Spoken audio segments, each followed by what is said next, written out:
Hello children, we are back with the second part of our class 7th first chapter, that is nutrition in plants. Okay, in the last module I have asked you one question, what is algae?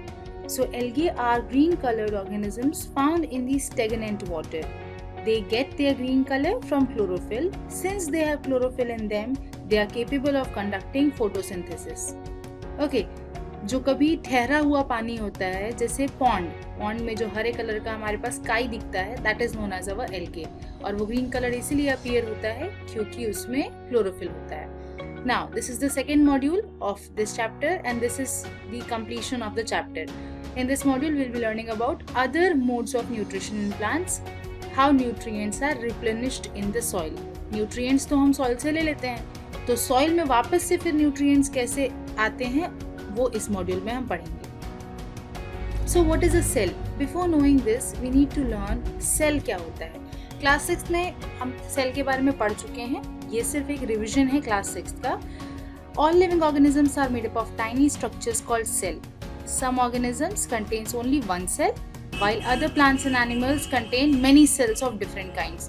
Like we human beings are multicellular organisms, but जो एक single cell भी जिंदा रह सकता है, that is amoeba, paramecium, all of these. Now एक cell के अंदर सेंटर में न्यूक्लियस होता है. Every cell has a nucleus present in the center that performs the various functions of the cell. Cell का जो बाहर कवरिंग होता है, as you can see here, it is known as cell membrane. Each cell has outer boundary which protects the cell. This is called cell membrane.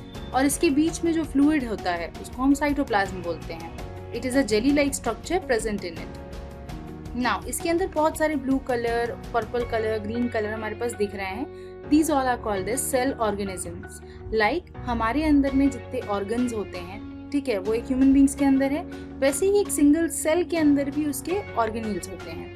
These are the membrane-bound structure found within a cell in the cytoplasm. The cell organelles have special functions associated with them.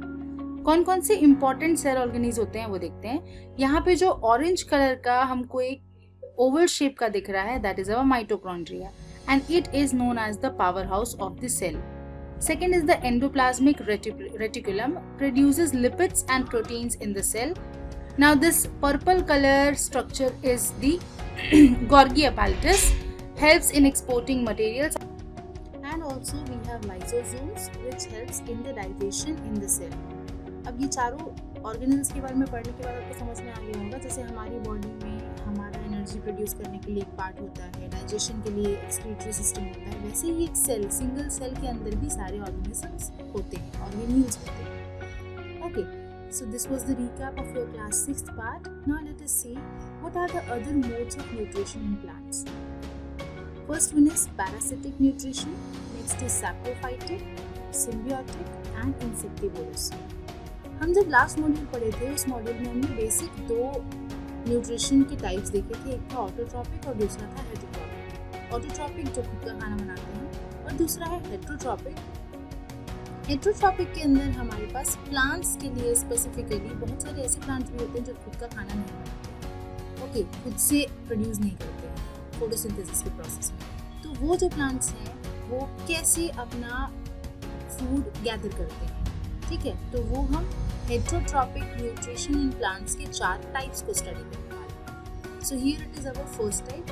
आपने कभी ऐसा plants देखा होगा जिसमें green colour का एक thread like structure उसको पूरा कवर कर देता है, ठीक है. These are called as parasitic nutrition. ये क्या एक मोड ऑफ न्यूट्रिशन होता है जिसमें एक प्लांट दूसरे प्लांट के ऊपर डिपेंड होके रहता है.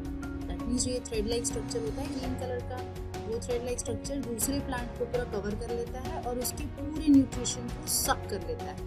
So it is a mode of heterotrophic nutrition where an organism lives on the body or the surface of other organisms and get their food. Next one is mushroom. You can see this mushroom. Mushroom grow कहाँ करते हैं? So this type of nutrition is known as saprophytic nutrition.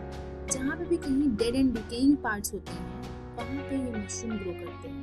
These organisms obtain their nutrition by obtaining them directly from dead organisms, decaying organic matter.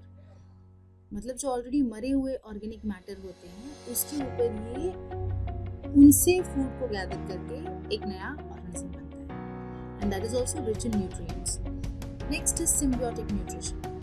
किसी भी plant में जब ऐसा green colour हमको structure दिखता है, this is known as symbiotic nutrition. There is a relation between both the plants and this green color structure. जो ये green color part है, ये प्लांट के ऊपर जीते हैं. That means वो अपना न्यूट्रिशन प्लांट से लेते हैं और प्लांट के लिए भी यूजफुल होते हैं. That means plants भी उससे कुछ न कुछ लेता है. Okay, for example, the various gases present in the atmosphere which directly the plants cannot takes through this green color part. That means there is a relation between two or more organisms in which they share their nutrition and shelter.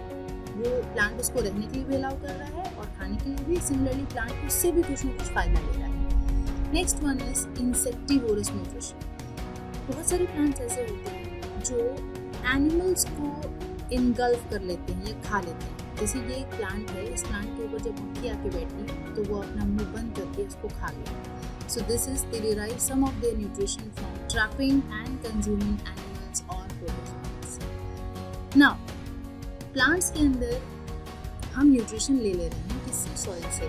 That means soil का nutrition खत्म होते जा रहा है. तो soil में वापस से न्यूट्रिशन कैसे आता है? So nutrients in the soil are replenished by adding fertilizers and manures.